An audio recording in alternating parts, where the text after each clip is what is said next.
जय श्री राम, जय श्री राम, जय श्री राम, जय जय श्री राम, जय श्री राम। 500 और 1000 की नोट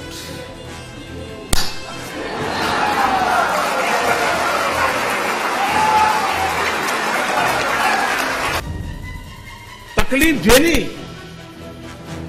लेकिन देश के हित में इस निर्णय को वैसे ही स्वीकार और स्वागत किया है जैसे 2011 में जापान के हर नागरिक ने करके दिखाया। राफेल हवाई जहाज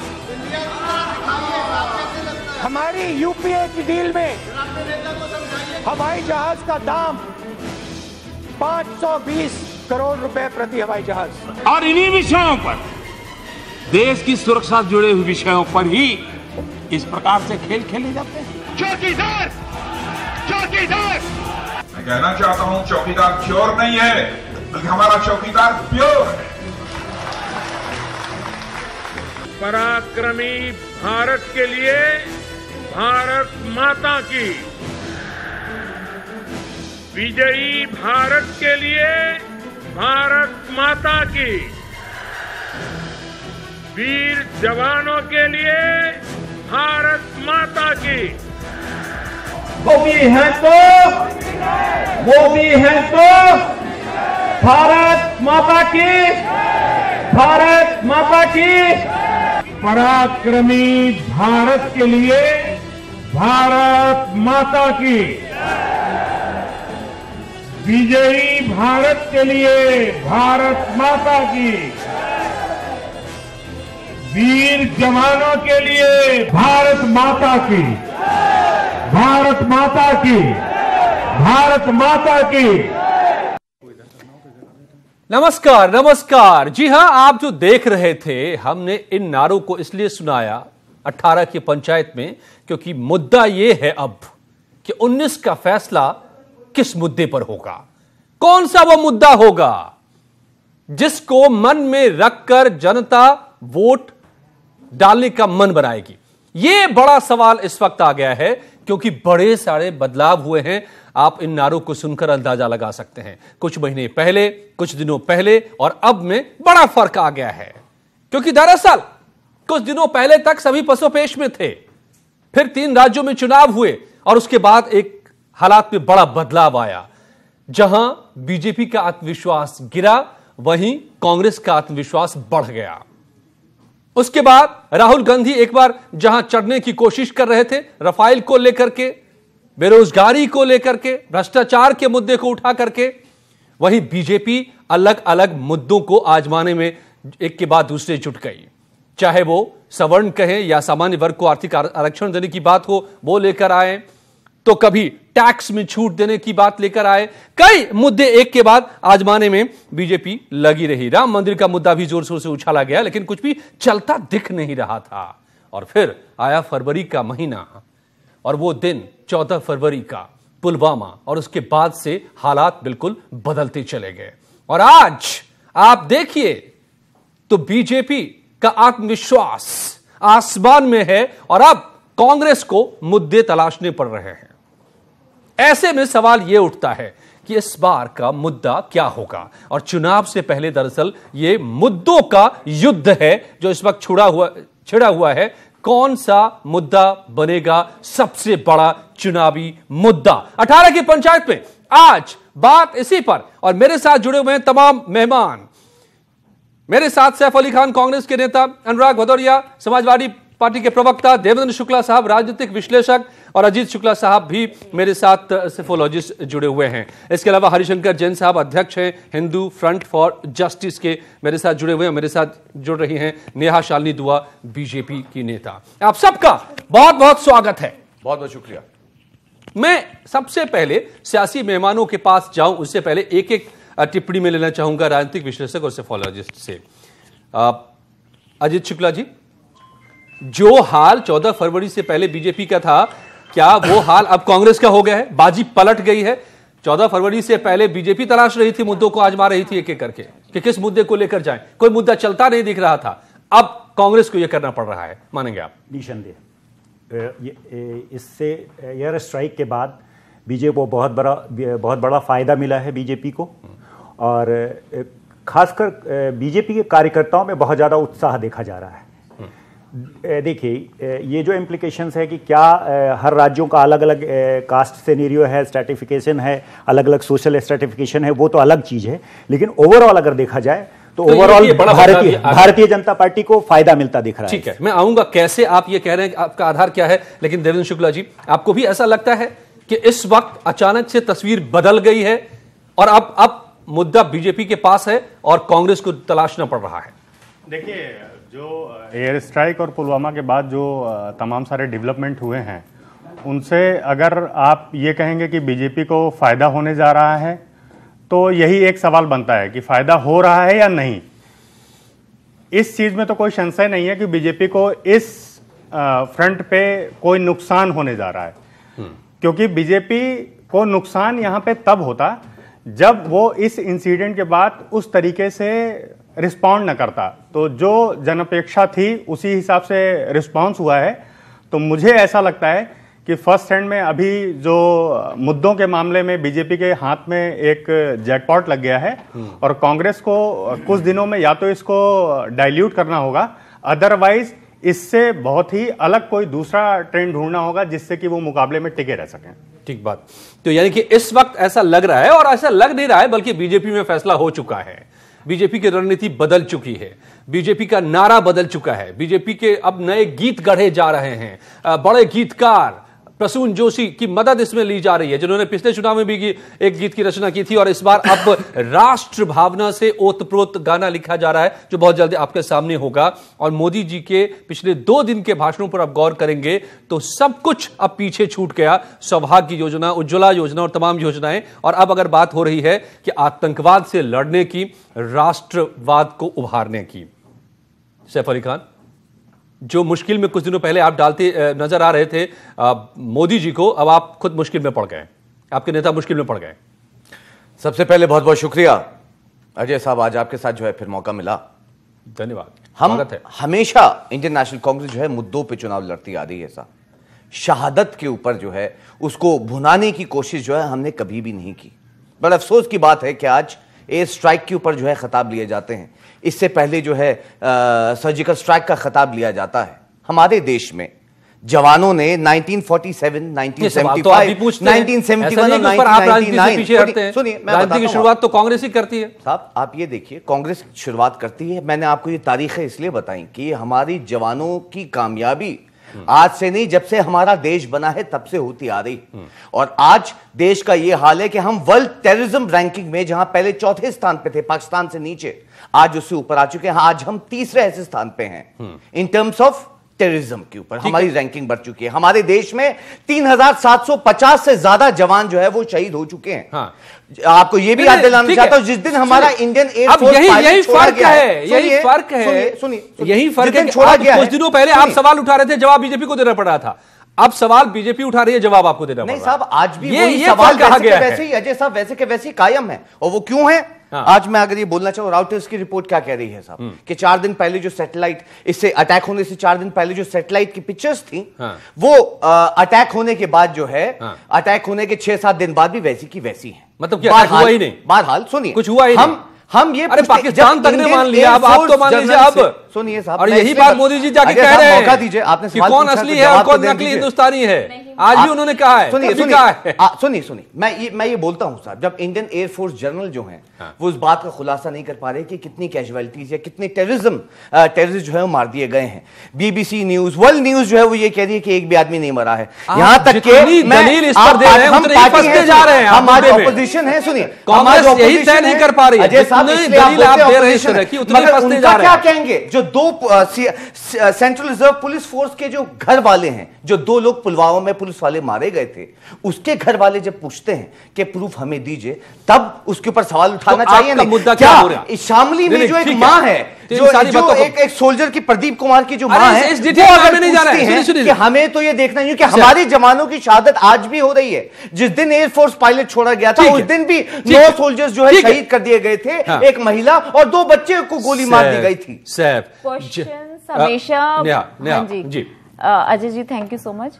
क्वेश्चन हमेशा जो है कांग्रेस करती आई है और मेरे ख्याल से करती रहेगी, चाहे वो एयर स्ट्राइक हो चाहे वो सर्जिकल स्ट्राइक हो। और इसीलिए वो लोग ज्यादा फंसते हैं क्योंकि उनकी क्वेश्चन ही बेबुनियाद होते हैं। उन्हें पाकिस्तान की बात पे यकीन है, उन्हें हमारी बात पे यकीन है। चलो हमारी बात पे यकीन ना करें, हमारी मीडिया पे यकीन नहीं है, हिंदुस्तान के जो एयर स्ट्राइक जिन्होंने करी है उन जवानों पे उनको यकीन नहीं है, तो अगली बार क्या एयरक्राफ्ट पे आप लोगों को बांध के लेके जाएं ताकि आपको प्रूफ मिल जाए। जब इसरो ने हमें बोला, इसरो ने बताया ये इमेजेस है, ये जगह है, ये टारगेट है हमारा, यहां पर एयरफोर्स को टारगेट करना है। उनका टारगेट था एक वही पॉइंट जहां पर 400 से 500 आतंकवादियों को ट्रेनिंग दी जा रही थी, उनका ट्रेनिंग कैंप चल रहा था।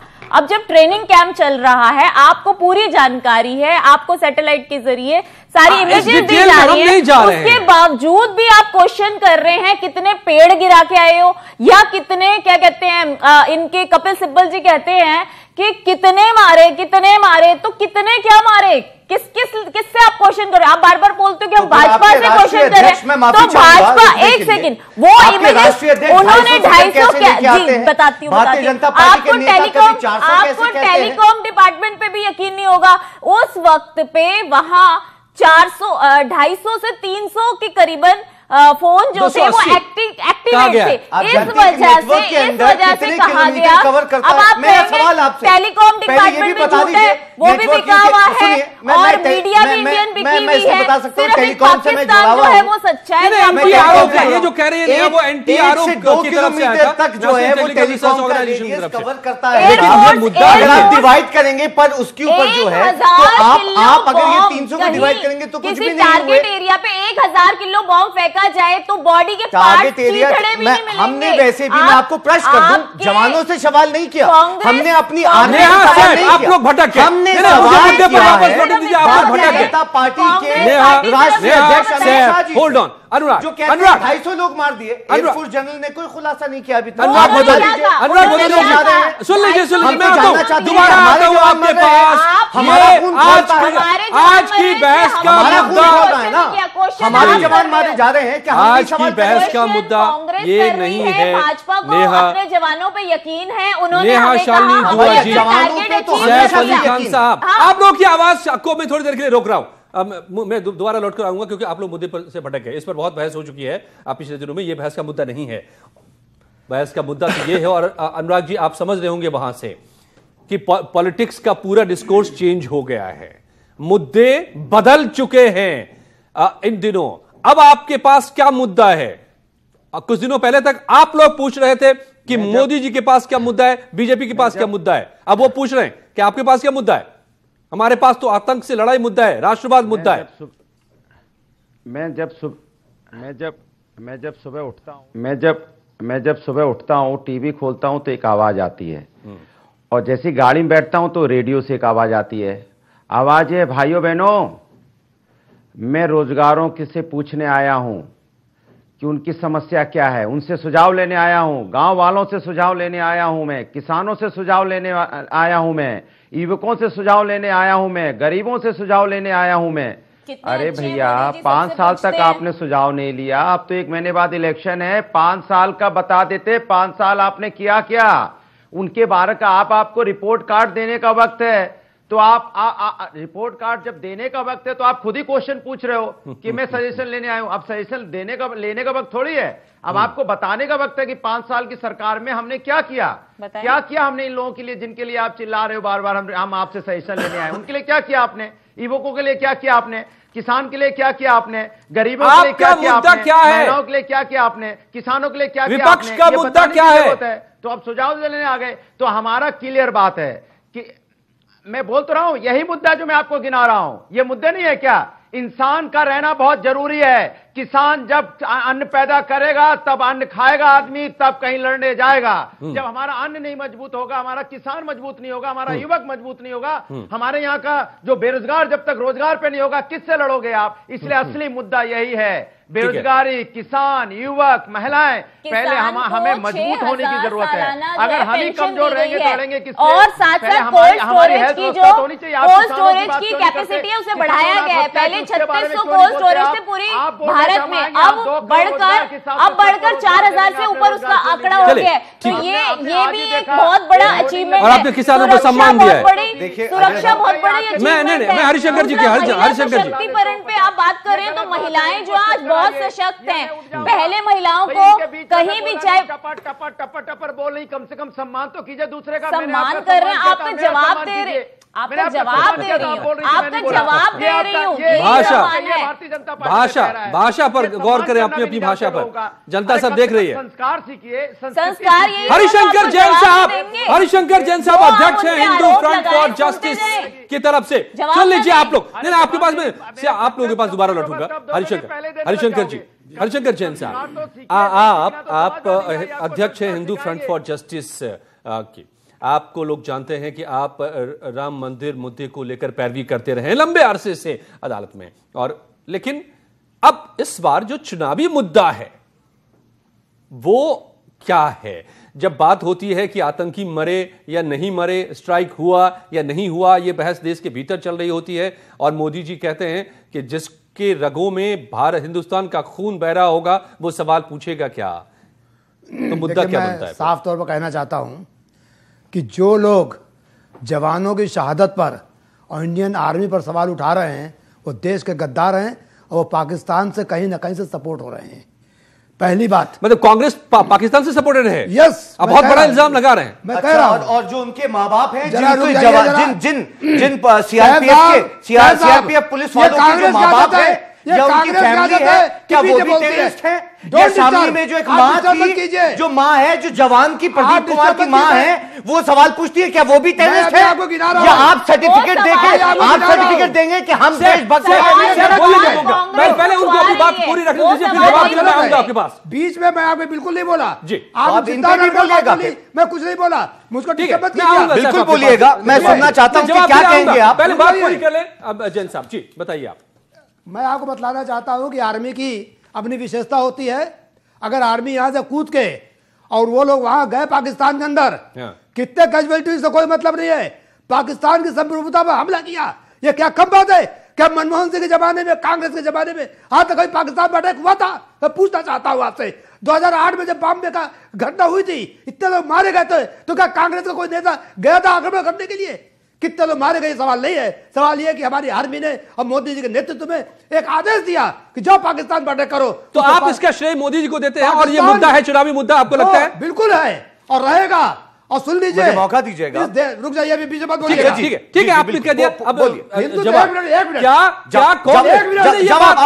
हम दोबारा आऊंगा आपके पास। 90,000 सोल्जर्स जब सरेंडर हुए पाकिस्तान के, तब इंडियन नेशनल कांग्रेस की सरकार थी। 5,000 टैंक्स जब डिस्ट्रॉय हुए, तब इंडियन नेशनल कांग्रेस की सरकार थी। जब पाकिस्तान के 2 टुकड़े गए, तब इंडियन नेशनल कांग्रेस की सरकार थी। 26/11 के अफजल कजाब को जब हैंग किया गया था, तब इंडियन नेशनल कांग्रेस की सरकार, बुरी हार हुई तब भी अफजल गुरु जब को हैंग किया गया था, तब इंडियन नेशनल कांग्रेस की सरकार थी। साहब क्या बात करते हैं आप? हमने हमेशा अपने देश को मजबूत किया है, इंटरनेशनल कांग्रेस करती आ रही। आज सुनिए, इतनी जल्दी घबरा गए। आज अनएम्प्लॉयमेंट, सुनिए, हम मुद्दों पे बात करते हैं। सुनिए, मत घूमिए, अब मुद्दों पे आइए। अनएम्प्लॉयमेंट 7.6%। सुनिए, बेरोजगारी, आप जवाब दीजिएगा। लेबर ब्यूरो के लिहाज से 7.6% बेरोजगारी चल रही है। 1/3 ग्रेजुएट्स घर पे बैठे हुए हैं। 11% पॉपुलेशन बेरोजगार है। 12 करोड़ यूथ घर पे बैठी हुई है। आप समझ सकते हैं 550 नौकरियां दिन की खराब हो रही है। नीति आयोग ये कह रहा है 7 मिलियन बेरोजगार हैं। टाइम्स ऑफ इंडिया ये कह रहा है 31 मिलियन लोग बेरोजगार हैं। बेरोजगारी पे बात नहीं करेंगे। आप एग्रीकल्चर पे बात करते हैं, अभी किसानों पे बात कर रही थी। 500 रुपए महीना देने के बाद आप किसानों की एग्रीकल्चर ग्रोथ बढ़ाएंगे? हमारे टाइम पे एग्रीकल्चर ग्रोथ 5.6% थी, आज घट के 2.1% हो चुकी है। मैडम मुद्दों पे बात करिए, सवाल पूछा है। फिर फास्टेस्ट ग्रोइंग इकोनॉमी की बात करते हैं। 2013 में हम तीसरे रैंक के ऊपर थे, फास्टेस्ट ग्रोइंग इकोनॉमी। आज 10% पर 3 मरतबा छू चुके थे, आज चाइना भी 10% तक ही पहुंच पाया। मैं पूछना चाहूंगा मैडम, फिर घबरा जाते हैं। भूखमरी पहले 55वें नंबर पे हमारा देश था, आज 130 पे खड़ा हुआ है। हमारे देश में भूखमरी बढ़ चुकी है। होल्ड ऑन, भाषा बोलती है कांग्रेस, बिल्कुल भी कोई जिम्मेदारी पे बात करिए मैडम, कांग्रेस को मत करिए। अजीत शुक्ला जी, आपसे बात शुरू की थी मैं, आपके पास आने का मौका अब मिल पा रहा है क्योंकि सियासत गर्म है बहुत ज्यादा, और इसलिए मुद्दा युद्ध हमने नाम दिया है। मतलब युद्ध होना बाकी है अभी चुनाव में, लेकिन मुद्दे को लेकर के युद्ध छिड़ गया है कैसे। ये जो डिस्कोर्स, मैं इसीलिए कह रहा हूं कि डिस्कोर्स बदल गया, पूरा ट्रेंड जो है चेंज हो गया मुद्दे का। और जो बात आप जिस बातों को लेकर के लड़ाई यहां पर आप देख रहे हैं, क्या ये चीजें तय करेंगी कि क्या रोजगार भी मुद्दा होगा, क्या रफाइल भी अब कोई मुद्दा बचा है? देखिए, जब नेशनल सिक्योरिटी से जुड़ा हुआ कोई भी मसला होता है तो उससे जो इनकम्बेंट गवर्नमेंट होती है उसको हमेशा फायदा मिलता है। आप पूरे इंटरनेशनल लेवल पे इस चीज़ को देख लीजिए, हर जगहों पे देख लीजिए। अभी बगल में नेबरिंग कंट्री है, अभी जस्ट इलेक्शंस हुए हैं श्रीलंका में, पाकिस्तान में इलेक्शंस हुए हैं, और हर जगह पे आप अमेरिका में भी देखिए नेशनल सिक्योरिटी से जुड़ा मामला जो है वो हमेशा जो है वो जो इनकम्बेंट, और भारत में भी होता रहा है तो कई बार कई दफा मिला है, हाँ कई बार। लेकिन अब देखना ये पड़ेगा कि भारत में बहुत ज्यादा डाइवर्सिटी है, हर स्टेट टू स्टेट। अब मैं एक सिर्फ एक प्लांट में ये नहीं बता सकता हूं आपको कि इसका कितना बड़ा फायदा मिलेगा। जो जहां पे भारतीय जनता पार्टी की सीटें बहुत ज्यादा थी, जैसे गुजरात में 26 सीटें आई थी, वो सैचुरेशन पे था। आपको 100% सक्सेस स्ट्राइक रेट जो है 100% था। यूपी में 73 आया था, लगभग करीब 70, मुझे लगता है 90% के आसपास हो गया, 70, और 100% आपको राजस्थान में था। इस सैचुरेशन पोजीशन में जब फरवरी में, जब जिस समय में जनवरी में जब बहुत सारे सर्वे आए थे तो आपने देखा था उस समय में ग्राफ नीचे जा रहा था। लेकिन उसके बाद जो है, जब ये जो आरक्षण की बात आई, जो जनरल कैटेगरी की आरक्षण की बात आई, फिर उसके बाद जो एयर स्ट्राइक हुआ, इससे बहुत बड़ा फायदा मिला। तो बहुत बड़ा ग्राउंड में ऐसा नहीं बोल रहे हैं जो कास्ट स्ट्रैटिफिकेशन है उसमें बहुत बड़ा उलटफेर हो गया, मैं ऐसा नहीं बोल रहा हूं। लेकिन जो भारतीय जनता पार्टी के कार्यकर्ता हैं वो एग्रेसिव हुए, जो एग्रेशन मध्य प्रदेश में जब इलेक्शंस हो रहे थे तो वो एग्रेशन देखने को नहीं मिला था। ठीक बात। और मुझे जल्दी एक रिएक्शन चाहिए, मैं सिर्फ आऊंगा। देवेंद्र शुक्ला जी, आप भी मानते हैं, क्योंकि देखिए मोदी जी किस तरह से अब पूरे डिस्कोर्स को बदल चुके हैं, वो एक्चुअली ये बहुत बड़ी बात, वो कल से लगातार उनका नारा बदल गया है, भारत माता की जय, वंदे मातरम, और पराक्रम के लिए, विजयी भारत के लिए, वीर जवानों के लिए, ये शब्दावली आ गई है। अब वो कह रहे हैं कि हम आतंकवाद के खिलाफ लड़ रहे हैं, आतंकवाद को भगाने के लिए, ये लोग मोदी को भगाने के लिए लड़ रहे हैं। क्या आपको लगता है कि ये लोगों के मन तक पहुंचने वाला वो मुद्दा मिल गया है बीजेपी को? देखिए अजय, पॉलिटिक्स में जो मुद्दे होते हैं वो रातों रात क्रिएट हो जाते हैं, ये भी सच है, और मुद्दे बहुत दिनों तक ग्राउंड लेवल पे वर्क करके भी जनरेट किए जाते हैं। अब जैसे एयर स्ट्राइक जो ये हुई, अगर बीजेपी ये कहे कि साहब जो है वो इसे कांग्रेस ने मुद्दा बना दिया, तो बीजेपी से ये सवाल करना चाहिए कि क्या आप ये चाहते थे कि ये मुद्दा ना बने? और अगर कांग्रेस ये कहती है कि साहब नहीं बीजेपी जो है इसको लेके फायदे में जो है वो फायदे के लिए इसको यूज कर रही है, तो कांग्रेस से यही सवाल करना चाहिए कि क्या आप यहां पे होते तो आप इसको फायदे के तौर पे यूज ना करते। लेकिन होता क्या है कि जब आप अगर 2008 में जो 26/11 का जो अटैक हुआ था, आतंकवादी टेररिस्ट अटैक जो हुआ था, उसी समय आप 26/11 जब कहते हैं तो 26/11 नवंबर का महीना था, और मुझे बहुत अच्छी तरीके से याद है कि मध्य प्रदेश, राजस्थान, छत्तीसगढ़, आपका दिल्ली, और इसके अलावा जो है इन सारे स्टेट्स में इलेक्शन हो रहे थे जी। उन स्टेट्स का अगर आप रिजल्ट याद करेंगे तो उधर ये 26/11 का जो अटैक है वो चल रहा था, और उसके 2 दिन के भीतर ही वोटिंग हो रही थी। क्या कांग्रेस के पास ये मौका नहीं था कि कांग्रेस इसी तरीके का कुछ एक्सट्रीम स्टेप टाइप का लेती और बहुत समय तक के लिए फायदे में रहती?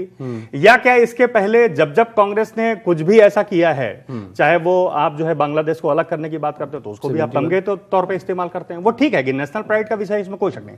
अजय, होता क्या है पॉलिटिक्स में कि जातिवाद क्षेत्रवाद, संप्रदायवाद, इन सब चीजों पे बहुत भारी अगर आप कहेंगे तो वो नेशनलिज्म होता है। आप कांग्रेस के व्यक्तियों से भी पूछिए तो वो ये नहीं कह सकते कि साहब ये एयर स्ट्राइक जो हुई है ये भारत के लिए जो है वो किसी भी तरीके से हानिप्रद है। आप नहीं कह सकते, आप बच ही नहीं सकते। आप कर क्या रहे हैं? आप कह रहे हैं कि साहब हुई है कि नहीं हुई है, इस पे इस दौर में एक मिनट माफ कीजिएगा, मुझे एक छोटे से ब्रेक के लिए जाना है, एक ब्रेक के लिए जाना है, ब्रेक का वक्त हो गया है। हम लोग लाइव में हैं। जैन साहब से एक छोटा सा रिएक्शन और तुरंत ब्रेक। क्या ये जो आरोप लग रहा है कि शहादत पर राजनीति नहीं होनी चाहिए, और अगर इस पर राजनीति कर रही है खुद बीजेपी, तो ये सही है क्या? देखिए, शहादत पर आज तक राजनीति किसी भी हिंदूवादी पार्टी ने, भाजपा ने और देश का कोई भी सच्चा हिंदू कभी राजनीति न की है, न करेगा। ये केवल कांग्रेस की और जो देश विरोधी शक्तियां उनकी आदत है किस पर राजनीति करते हैं। आज अगर पाकिस्तान के खिलाफ कोई काम होता तो मुसलमान जब देखते हैं कि अगर हम ये काम करें तो मुसलमान बुरा मान जाएंगे। ये काम उनका है, हमारा काम नहीं है ये। और कभी हम लोग एक राष्ट्रवादी लोग हैं और इस देश की, भारत माता की रक्षा करना चाहते हैं। मोदी जी या उनके समर्थक कभी भी आज तक इस लेवल पर नहीं उतरे। आपकी हिम्मत नहीं थी कि आप जब आतंकवादी आक्रमण जाते हैं, गलत चीज है जो लोगों को खुद डिवाइड करते हैं। अंग्रेजों ने भी यही किया जैसे आप कर रहे हैं साहब। हमारी देश की जो है टुकड़े करना और राज करना, और आप जैसे लोग जो है उनकी कोशिश ये रहती है कि लोग डिवाइड हो जाएं। हम अलग नहीं होंगे। लेकिन मुझे एक छोटे से ब्रेक के लिए रुकना पड़ेगा।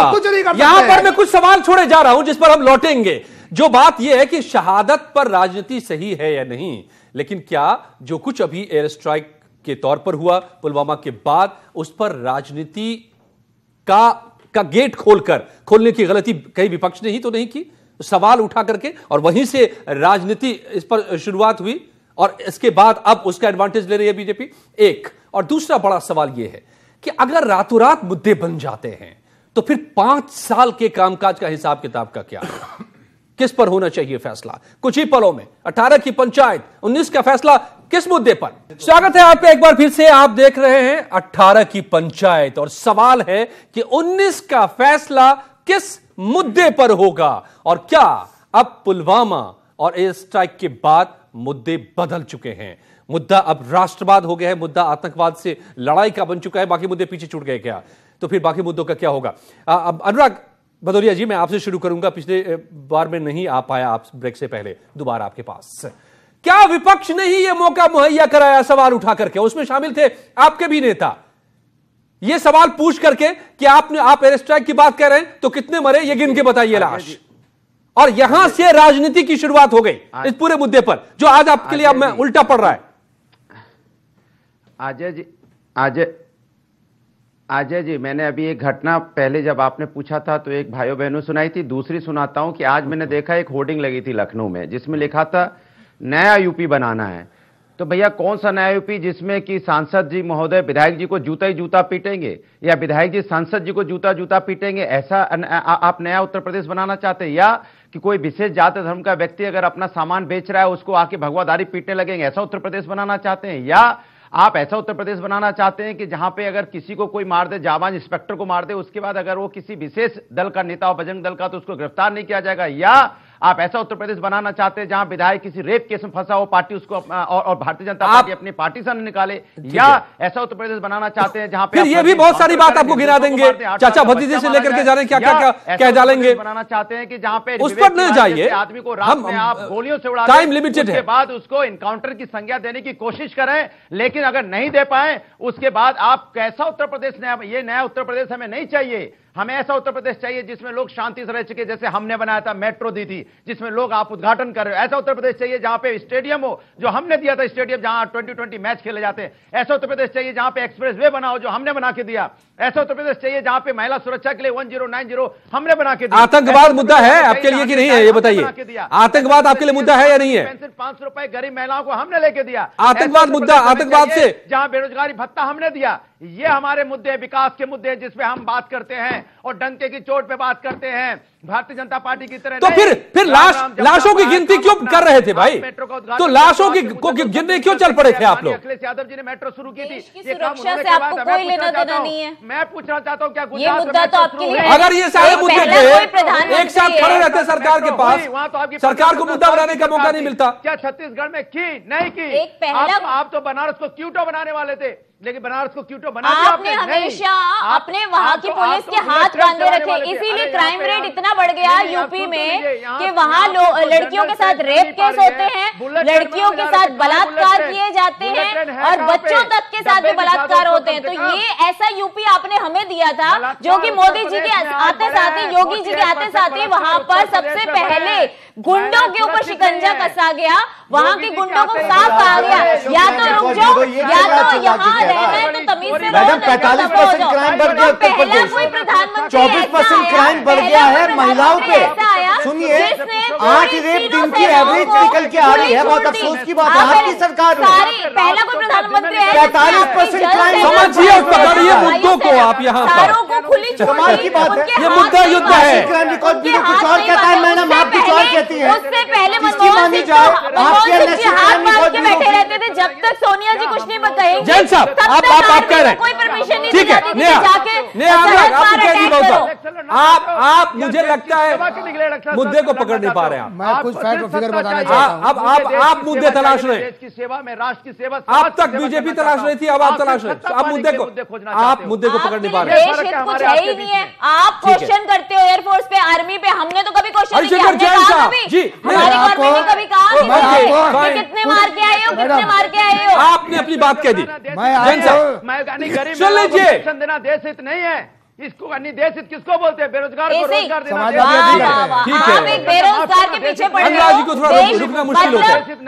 बॉम्ब ब्लास्ट हो रहे हैं, अगर राज्य में बॉम्ब ब्लास्ट हो रहे हैं, बलात्कार हो रहे हैं, ये सब ठीक है, लेकिन हमें नौकरी देनी, नौकरी मतलब जान है तो जहान है। तो मोदी जी ने आप लोगों की सुरक्षा को अपनी सुरक्षा समझा है। इस वजह से सरहद पार करके अगर कोई आतंकवादी आ भी जाता है तो उसको वहीं पर मार दिया जाता है, न्यूट्रलाइज कर दिया जाता है। नेशनल क्राइम रिकॉर्ड ब्यूरो के आंकड़े मैडम सुनाई दे रहा है आपको? आप बताइए हमें। नहीं, मैं कह रहा हूँ नेशनल क्राइम रिकॉर्ड ब्यूरो कह रहा है 24% क्राइम महिलाओं के खिलाफ उत्तर प्रदेश में बढ़ चुका है। उत्तर प्रदेश में बढ़ा नहीं है, घटा है। आप मुझे अभी दिखाइए रिपोर्ट दिखाइए। किसका क्या है मुद्दा?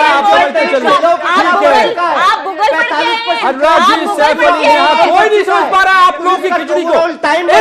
इस खिचड़ी को कोई नहीं समझ पा रहा है। प्लीज शांति, एक एक करके बोलिए तो कोई समझ में आएगी बात। अनुराग जी, आप पिछले 3 मिनट से 4 मिनट से बोले जा रहे हैं। हमारा पूरा खानदान ठीक है, okay, fine, you made your point. Harishankar Jain साहब आप बताइए, ठीक है, प्रवक्ता से पूछिए। ओके, ये समाजवादी लोग ज्यादा अनुराग जी आपकी आवाज बंद करवानी पड़ेगी, मैं नहीं चाहता हूँ ये।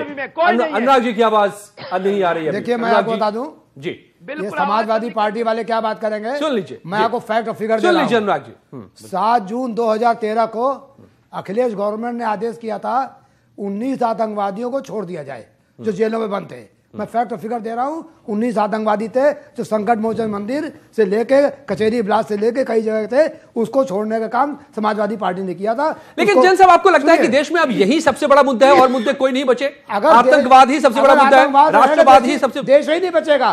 देश को इस्लामीकरण करने की कोशिश की जा रही है और देश में जो इस्लामीकरण की कोशिश की जा रही है वो जिहाद के जरिए कोशिश की जा रही है। चाहे लव जिहाद हो चाहे लैंड जिहाद हो, अगर हम आतंकवाद को नहीं रोकेंगे तो देश नहीं बचेगा।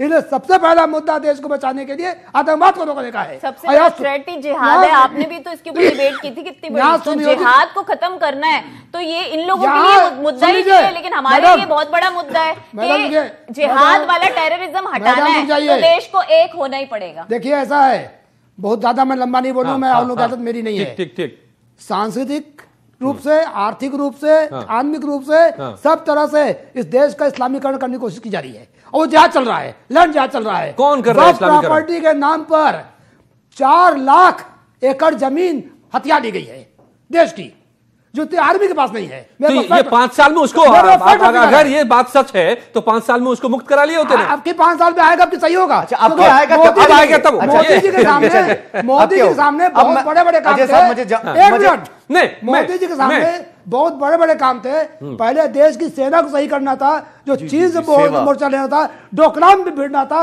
सर्जिकल स्ट्राइक की थी। ऐसा सारे काम नहीं हो सकते हैं। अब की सेकंड टर्म में सारे काम होंगे आपकी। चलिए ठीक है, मैं एक मिनट आप लोगों के पास आऊंगा, बहुत सारा समय आप लोग दे चुके हैं। शुक्ला जी, मैं आप दोनों को इन्वॉल्व करूंगा।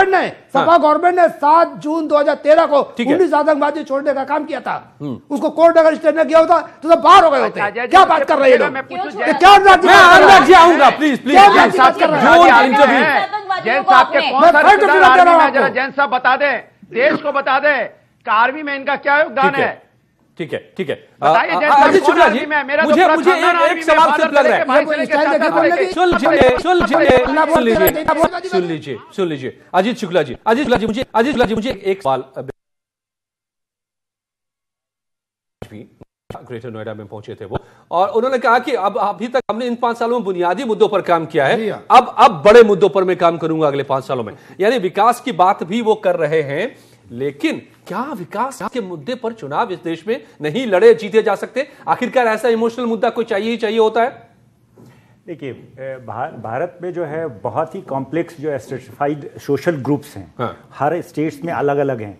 अगर आप खुद गाजियाबाद की अगर बात करते हैं तो यहाँ पे अगर एक जाति विशेष की बात करें तो यहाँ पे गुजर जो है वो कई गोत्र में बना हुआ है, अलग अलग गोत्र में, और अलग अलग उनका वोटिंग पैटर्न है। अगर आप बिहार की बात करते हैं तो वहाँ पे यादव हैं, यादव 2 गोत्र में हैं, कृष्णौट हैं, एक मजरौट हैं, वो अलग अलग तरीके से वोट करते हैं अगर 2 जगह खड़े हैं तो भारत में जो है वो बड़ी विभिन्नता है। जो भारत की जो अगर आप वोटिंग पैटर्न जो है उसको कास्ट से बहुत ज्यादा अलग नहीं किया जा सकता है। ठीक है, नेशनल मुद्दे पर सारे पार्टी के लोग भी एक हैं। आप ऐसा नहीं बोल सकते हैं कि कांग्रेस पार्टी के मेजॉरिटी ऑफ कुछ लोग हो सकते हैं वो अपना अलग अलग ओपिनियन दें, लेकिन नेशनल सिक्योरिटी के मुद्दे पर हर पॉलिटिकल पार्टी एकजुट है भारत में। वहां पे आप बहुत ज्यादा तोड़ नहीं सकते। सवाल कुछ लोग कर रहे हैं। ऐसे सवाल जो पाकिस्तान कर रहा होता है।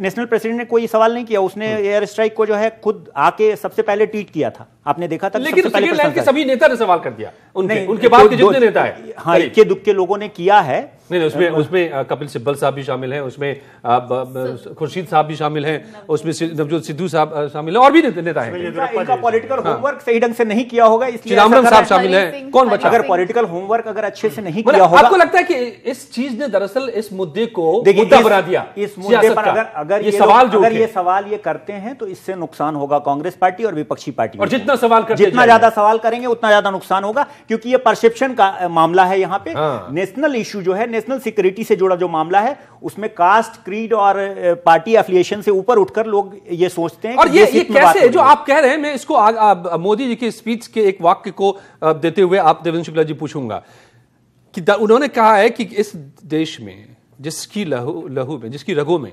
हिंदुस्तान का लहू बह रहा है, क्या वो सवाल पूछेगा ऐसा जिससे पाकिस्तान खुश हो?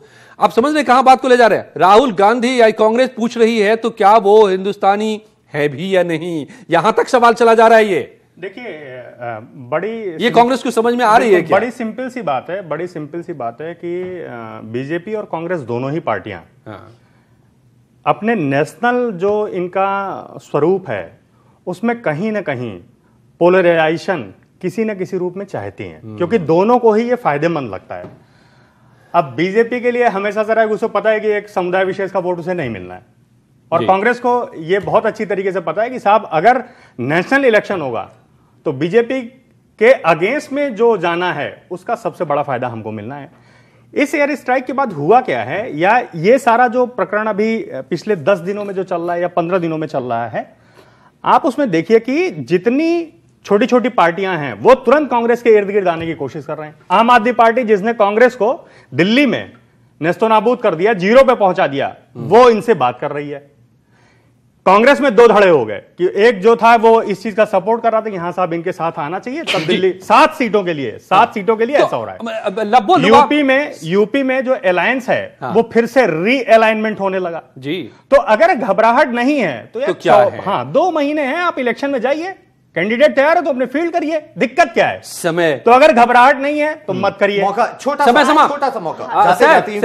अभी पूरा इलेक्शन बाकी है, हम लोग बहुत डिबेट करेंगे। बिल्कुल इस वक्त समय समाप्त, मुझे कह दिया गया कि टाइम ओवर, टाइम अप, और इसीलिए मुझे कंक्लूड करना पड़ेगा। दिलचस्प है राजनीति वाकई, असली मुद्दे क्या है, हवा से मुद्दे कौन से आते हैं, इसको तय करना पड़ेगा जनता को ही। लेकिन इस बीच एक बड़ा बदलाव आ चुका है, जिसको यहां पर करीब करीब सभी मान रहे हैं कि मुद्दे बदल चुके हैं। और उस मुद्दे को किसने बदला, किसकी वजह से बदला, ये सारी बातें बेमानी हैं। असल बात यह है कि मुद्दा बदल चुका है और आज की स्थिति यह नजर आ रही है कि अब बीजेपी ही के पास, जो कि सत्ता में भी है, उसके पास मुद्दा है और वही आक्रामक है और विपक्ष को ही खुद को डिफेंड करना पड़ रहा है। तो अब नया कौन सा मुद्दा विपक्ष के हाथ आएगा, या कोई आएगा, या यही मुद्दा आतंकवाद और राष्ट्रवाद चुनावी मुद्दा होगा जिस पर होगा 19 का फैसला। देखते चलिए। अभी बहुत बहुत धन्यवाद आप सबका मेरे साथ जुड़ने के लिए इस चर्चा में।